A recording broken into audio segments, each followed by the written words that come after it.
You're watching KSL Sports Live.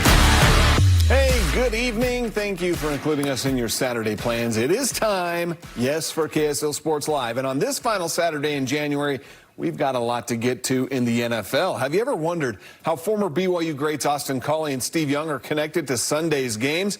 Well, I'll tell you coming up. And can Utah be the home to an NHL team? Jazz owner Ryan Smith made a very strong and very public petition to the NHL for an expansion team in Utah.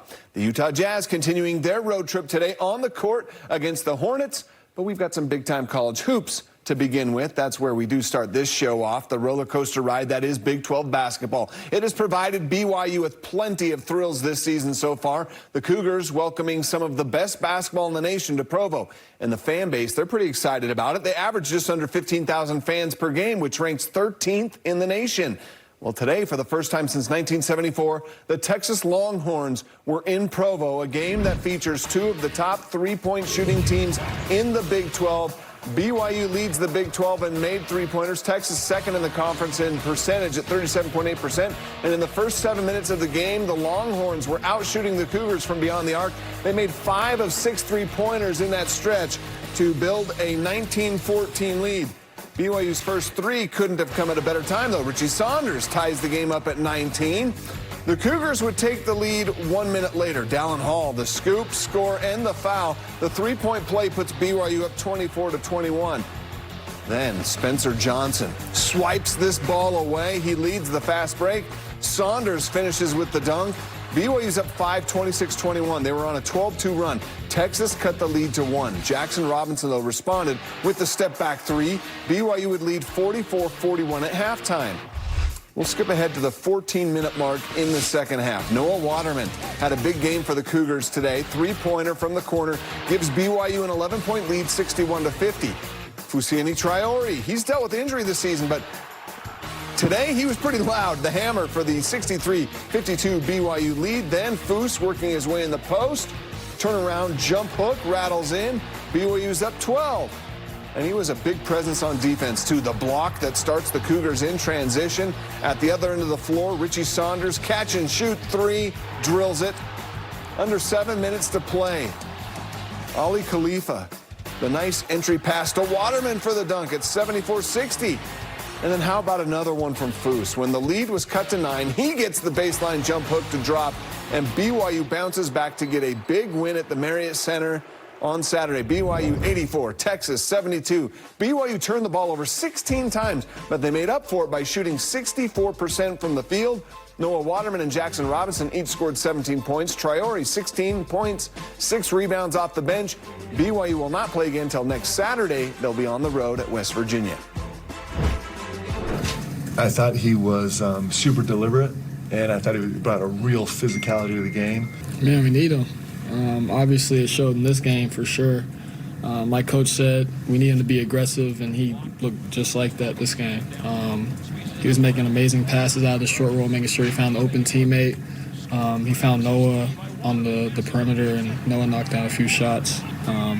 But like I said, we need him big time. Double-digit lead, Dallin Hall in the paint.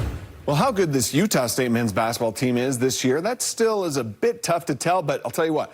They're pretty good. I mean, they're ranked 18th in the nation. They're 17-2 overall. The Aggies are 5-1 in Mountain West play to start the season. That's their second-best league start in the 11 years since they joined the Mountain West Conference. Utah State is tied for first in the conference with today's opponent, Boise State. The Broncos 9-1 at home this season. The Aggies off to a solid start. Darius Brown II with the three for the 17-11 lead. But the Broncos come back. Jace Whiting, the son of BYU women's coach Amber Whiting, hits the three ball here to give Boise a 25-21 lead. Brown, though, would knock down another three-pointer. This one ties the game up at 29. Utah State trailed, though, 37-39 at halftime. In the second half, Boise starts building a lead. Omar Stanley, straightaway three, put the Broncos up 46-39, but neither team would ever really pull away in this one. Gray Osibor scores to put Utah State up 3, 50-47. Less than 8 minutes to go. Aggies, they're back down, but Josh Aduje throws one down to cut the lead to 1. Then Aduje, the bucket and the foul. That three-point play puts the Aggies up 1, 64-63. Just over a minute left. It's Boise taking the lead back. Tyson Degenhardt and one. Utah State is down to its last chance. Final seconds of the game. Aggies run the ball up the floor. Ian Martinez scores at the horn to send it to overtime. In overtime, Isaac Johnson's going to break the tie with the bucket. Flying in for the scoop, 78-76 Aggies. Couple minutes later, Aduje is going to break free after the block. Throw down another dunk. The Aggies lead is to 6, 82-76, and it was all free throws the rest of the way. The Aggies get a quad one win on the road, beating Boise State 90-84. Darius Brown led the scoring with 19 points. He also had 5 assists. Ian Martinez and Josh Aduje both had 18 in this game. Great Osibor, 14 points, 10 rebounds, 7 assists. Utah State is now 18-2 with that win. All right, you know, the NBA trade deadline is now just 12 days away. With every passing day, it seems like a different Jazz player's name is brought up in some sort of trade rumors. All the Jazz can do right now, though, is just play ball. Today, they continue their 6-game road trip, looking for back-to-back wins. This one up against the 10-win Charlotte Hornets. Hot start for the Jazz. Colin Sexton to John Collins on the hoop. Sexton had the hot hand. Hits his first 3 of the game, and then a couple minutes later, Sexton, the step-back 3. He had 17 in the first quarter. Sexton also dishing. This one to Lauri Markkanen for the layup. Jazz are up 4. Next possession, Sexton to Collins again for the dunk. Then Olynyk to Lauri. And the Jazz have built a huge lead. The first Grand Slam of the season in women's tennis now has its champion. The Australian Open women's final was early this morning. First set, Aryna Sabalenka's forehand is just too strong to return. She wins that set 6-3. Then on match point, Sabalenka, the strong serve, sets up the forehand winner. How about that? You got to love those championship moments. Sabalenka winning her second Australian Open in a row, 6-3, 6-2. You know, whether it's college sports, pro sports, or the Olympics, Utah is one of the hottest sports market in the world right now, and we want more. We're all in. I mean, I think that's the most important thing. Utah Jazz and Real Salt Lake owner Ryan Smith wants the NHL to come to Utah. What he said to the league's commissioner and what the commissioner has said about expansion coming up. Yeah, we need everybody, and of course that helps when we have good guys coming up when. The NBA trade deadline is nearing. Will the Jazz be buyers, sellers, or will they just stay put? The latest on that and the best from Saturday in the NBA is coming up right after this break. Women's basketball on the road against number 4 Kansas State. They had them on upset alert. Fourth quarter, Kaylee Smiler finding Lauren Gustin for the layup. Made it 62-60. Under a minute left. BYU a chance to take the lead. Amari Whiting is fouled. Whiting makes both free throws to give BYU the lead. BYU down 2, though, with a chance to tie the game in the final seconds. Last shot, Kaylee Woolston is off the mark, and BYU falling just short to Kansas State, 67-65. What a game, though. Southern Utah trying to string together consecutive wins for the first time since conference play began, facing Abilene Christian. Second half, SUU down 2. Prophet Johnson drives in, ties the game up. Later in the second, SUU started to pull away. Dominic Ford and one. Then a little bit later, Ford with more. How about the step-back 3 to stretch the lead? 2-11. Ford finished with 23 points. SUU wins 82-67. Ford's having a great year. All right, the excitement in our state for major sports is at an all-time high. We will likely have 4 NCAA tournament teams come March. Of course, the Jazz continue to show signs of improvement in the midst of their rebuild. The Olympics, just an official announcement away from returning to Utah. And the LHM group is making a very strong pitch that they want big league baseball here. But now, Ryan Smith is adding in, making it public this week. He wants the NHL here in Utah. The Smith Entertainment Group issued an official request to have the NHL explore the possibility of expansion here in Utah. Smith said they could host the NHL as soon as next season, using the Delta Center as a temporary home until a new state-of-the-art hockey-specific arena is built. He was on the Pat McAfee show this week saying he not only wants the NHL, but he's ready for it now. On our side, we're all in. I mean, I think that's the most important thing is that we get lined up. I think we've gotten and established a pretty good relationship with Gary Bettman and Bill and the crew over there for a couple years now. If you look at the momentum of Utah, we've got to put something in front of them that's pretty tough for them to turn down, and I think we've done that. We want to be ready to go. We know it's going to be successful. Utah is excited about it, as you've seen the reaction, and so we're leaning all the way in. So the question now, would the NHL even consider expansion? The league already has 32 teams, which is kind of that sweet spot for pro sports leagues. Commissioner Gary Bettman said this past week that he's had conversations with Smith, but the league is not committed to expansion right now. Is expansion on the horizon again at some point here? You know, expansion, as we've done it in the past, we would say we're going to think about expanding, submit an application. We're not in an expansion process, and we're not going to do that. But we are getting expressions of interest from places like Quebec City, Atlanta, Houston, Salt Lake City. We haven't decided to do anything, but we listen, and maybe at some point we'll do something, and maybe we won't. But we're not committed to expansion at this point.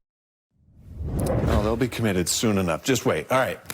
The NBA has officially announced that the previously postponed game between the Warriors and the Jazz has now been rescheduled. That game will now be played on Thursday, February 15th at Delta Center. Fans who had tickets to that scheduled game on January 17th will be able to use those same tickets to gain entry for the game on February 15th. You know, since the postponement of that game, the Jazz went on to lose 3 straight. They finally ditched that skid on Thursday night on the road against the Washington Wizards.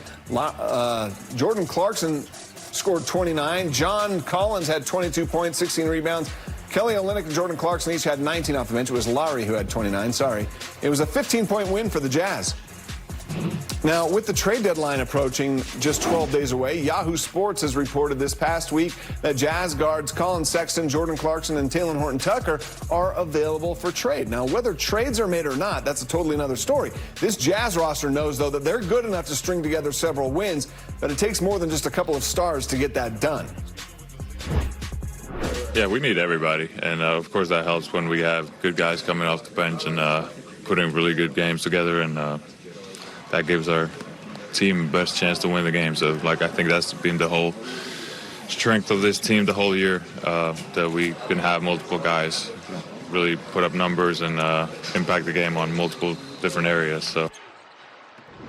Well, some of the games from today in the NBA, the Denver Nuggets at home against the Sixers, supposed to be Embiid versus Jokic, but no Embiid in this one, out with a knee injury. Third quarter, Jamal Murray makes the crazy end one. Murray had 23 points. Later in the fourth, Jokic in the clutch. He makes it a 7-point game. The Nuggets win 111-105. The Heat and the Knicks. Third quarter, Jimmy Butler on the break. And without his shoe, gets it to go in. Nice. Fourth quarter, Jalen Brunson would get going, hits this tough fadeaway to put the Knicks up by 11. And then Brunson, the deep three to put the Knicks up 16. Icing on the cake would be this OG Anunoby dunk. Knicks win big, 125-109. All right, as the Pac-12 Conference continues through its final year of existence as we know it, it also marked the final time the Red Rocks would take to the gym in Pac-12 season opener. They were taking on Arizona State, who narrowly defeated Utah in Tempe last season. It was a different story this weekend. The standout performer for Utah was fifth-year senior Abby Paulson. Paulson recorded a near-perfect 10 on the beam. How about a 9.975? She continued her strong night with a floor routine worthy of a high score, a 9.925 from the judges on the floor. And there was no letting ASU back into this one. Utah defeating Arizona State 197.675 to 196.7, with Paulson's routines leading the way. I think the fact that she didn't get it, she's going to just stay hungry for it. I thought it was a 10. I thought it was beautiful. Yeah, that's actually been my goal this year all through preseason and season, is to come into every meet just calm and confident. I'm not focusing on the outcome. I'm not focusing on anything else that's happening. My words to myself this year have been calm and confident. So I'd agree. I think that I have felt more confident because that's what I keep telling myself. Can you believe soccer season is almost here? RSL starting things off in just over a week. We've got what they're up to. Coming up next. Major League Soccer season is creeping up on us once again. Well, it is, and training for the upcoming season has already begun for Real Salt Lake. And it begins with some noticeable changes to the coaching staff and the roster as well. Multiple assistant coaches on Pablo Mastroeni's staff were relieved of their duties this past offseason. So there'll be a new look there. RSL legend Jason Kreis, he's back with the organization, this time as the team's director of operations and special projects. The club also parted ways with former captain and all-star Damir Kreilach, but added 6 players in the MLS draft. And then there's Diego Luna, who's been training with the U.S. men's national team. I think I performed well there, so I think just going off that and continue the momentum and heading to Portugal, and then the next 2 weeks after that, getting ready for that game. So I'm excited, and I think it's just about continue to do what I'm doing. Yeah, I think today was my first day back in training, so I think I got to meet the coaches and I got to talk to all the players and connect with them, so it was good, and everyone seems really nice, and I'm excited for this year. More college hoops. How about number 7 Kansas on the road against number 23 Iowa State? Kansas down 48-38. KJ Adams goes coast to coast for the dunk. Kansas not backing down. DeJuan Harris Jr. gets the steal. Going to find Johnny Furphy for this slam there. Under 2 minutes in the game. Shot clock winding down. Iowa State's Keyshawn Gilbert hits that clutch three-pointer, and the Cyclones upset Kansas at home. And, of course, they get to rush the court for that one as well. And the Salt Lake Stars had a game winner, and a Harriman local athlete legend is breaking records on the bobsleigh track. All of that's coming up next. Now for our new segment, Friday night in the G League. Last night, the Salt Lake City Stars got a big lift from Johnny Juzang against the South Bay Lakers. Broke a 3-game losing streak for the Stars. Juzang's 3 with 7 seconds left on the clock gave the Stars the lead and the win. And how about Harriman's own Keisha Love? She continues her rise to stardom in the world of bobsleigh. For the second time this season, she not only wins a gold medal in monobob on the World Cup circuit, but she sets a track record. She did this in Lillehammer on the 1994 Olympic track. She finished more than 1 second faster than the previous record. I am telling you, put it on your calendar, 2026.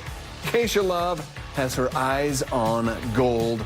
Best of luck to her as she continues her World Cup circuit. And in the meantime, download the KSL Sports app and come back tonight at 9. We'll have your Jazz highlights then.